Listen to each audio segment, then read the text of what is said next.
to the two people with me who traveled with me, but I thought, what's he going to do?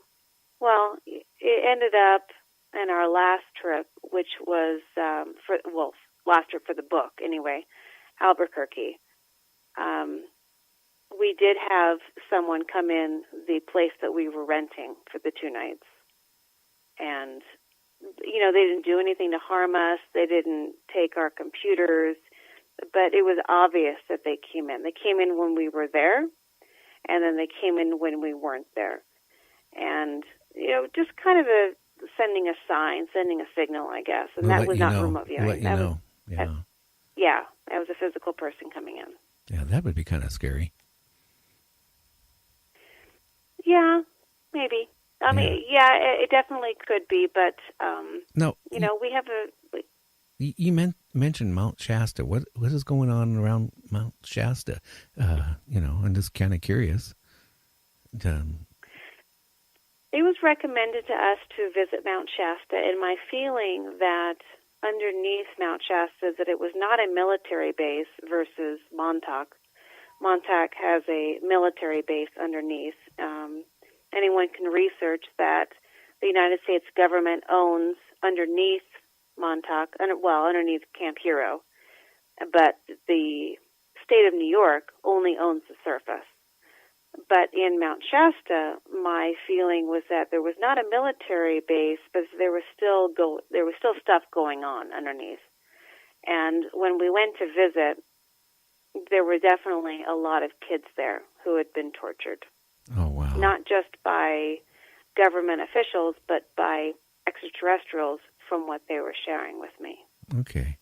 So is our government involved with alien life, doing experiments together or something like that, or condoning it? I mean, has any of that came to you at all? Or from my experience, yes. That's out there. I mean, from the standpoint that, I always thought maybe it would be just the aliens, abducting people, just like, we, always want to find new species and find out what made them tick. So it's kind of scary that, the government, could be involved in it. But you know what? I really believe that the government would. I mean, I don't know the reasons why they would, but it's kind of scary that it would happen. And wow. Let's get more involved in this. Tell us more. Well, in my experience, the extraterrestrials, the ones that I write about in the book, the first book, this is going to be a series. I don't know how many books it's going to be, but I do know I'm writing book 2.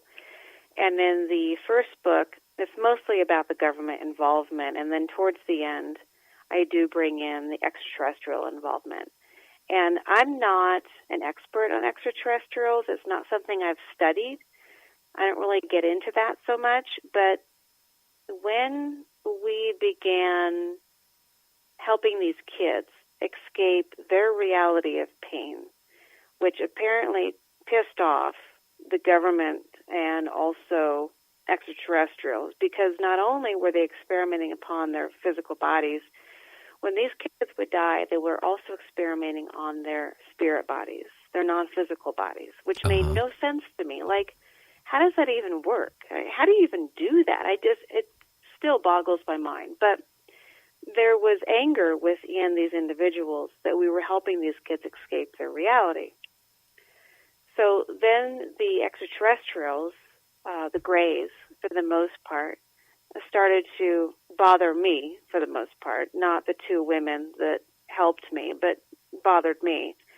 And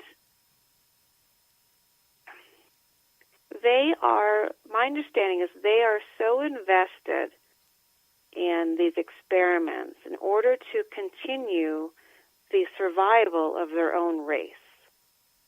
And so it comes down to fear of survival. Even though ultimately these extraterrestrials, they don't have emotion. They don't have an emotional body.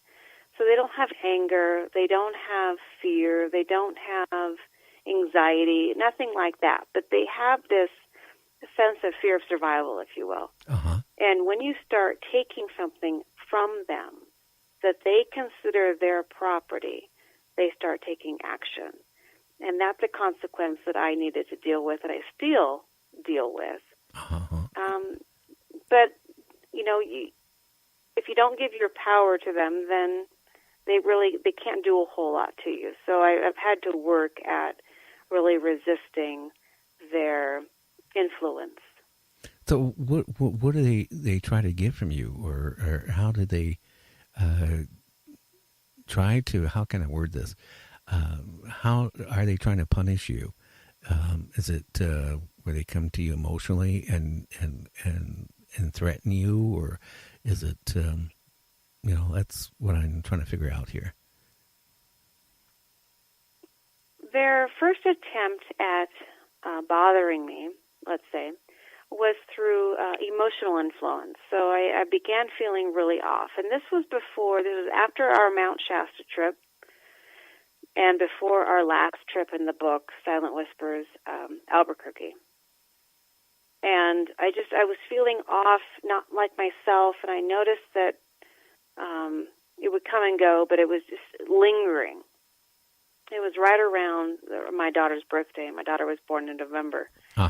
So I was able to, with guidance, I was able to understand that they were projecting a lot of anger towards me. Not true anger, because they don't have anger, but a lot of influence towards me to feel very off. And once I recognized that, I was able to reject it, mentally, emotionally reject it, and really protect my own energy. Then there was a night that occurred in early December, and we woke up. It was around 1 a.m. My husband and I woke up to the smoke alarms going off. They were shrieking. The smoke alarms were not just chirping their annoying chirp when the batteries go low. They were screaming like there was a fire somewhere. And my husband, of course, he's so used to weird stuff going on around me. He's yelling, "They're your friends. They're your friends. You figure it out." And we're trying, and I'm like, "Do you smell smoke? Do you smell smoke?" He said, "No, they're your friends." So I finally go downstairs, and I'm not seeing, there's no smoke. Nothing's on fire. And I'm walking around the house, and it just feels like something or someone is hiding from me. It feels really creepy in my house. Well, my daughter's not there because she had moved out. She's 24, and at that time she had moved out. And it's just the two of us. And I'm trying to figure out what's going on, and I see an image played out in front of me that I write about in the book when I'm sitting in the family room. I decide just to go back to bed, or I try. Wow. Did it come? And, yeah, go ahead. Go ahead. Well, I go back to bed, and then just this dream starts playing out in my head that I'm seeing this other person in this dream being abducted by Grays. But this person looks exactly like me, but she has two teenagers around her, and she's in a different bedroom. And I'm seeing this whole dream play out, and then I wake up, and I say, that's me. That's me in another reality. And the smoke alarms are going off again. So they're going off and on throughout the night, and we don't have extra batteries to replace them right then and there. And the next morning, I get up and I go.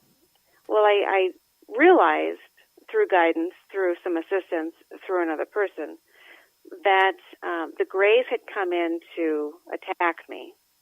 And I have a lot of assistants around me, and they prevented the attack. But between the conflicting energies, it drained all of the batteries in the smoke alarms. And all batteries in the house were impacted to varying degrees. So we replaced the batteries, and I thought, okay, well, they didn't get what they wanted. It's over. Well, it wasn't over. What happened next? They came back. They came back? They came back, and, it was progressive. So they try this emotional influence to throw me off. Didn't work. They come and try and attack me, and it didn't work. And then when they came in again, I woke up. It was around 3 o'clock in the morning. This was 3 weeks later. And, something feels creepy in the room.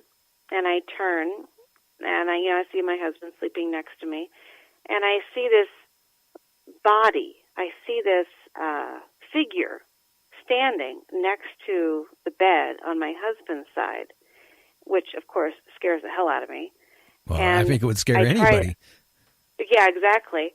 And I try to move, and I can't. I'm frozen. I am paralyzed. I can move my eyes.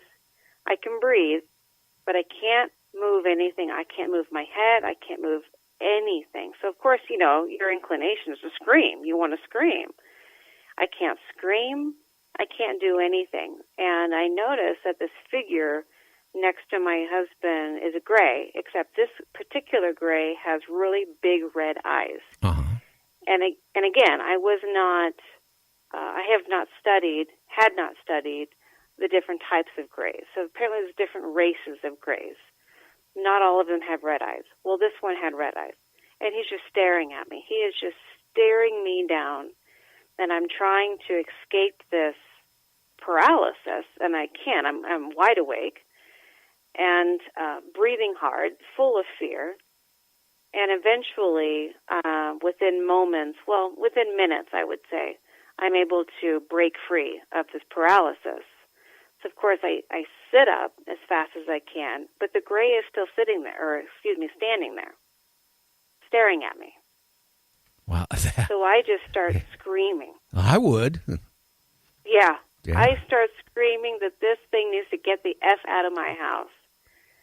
And, of course, my husband's right there, so I wake him up frightened.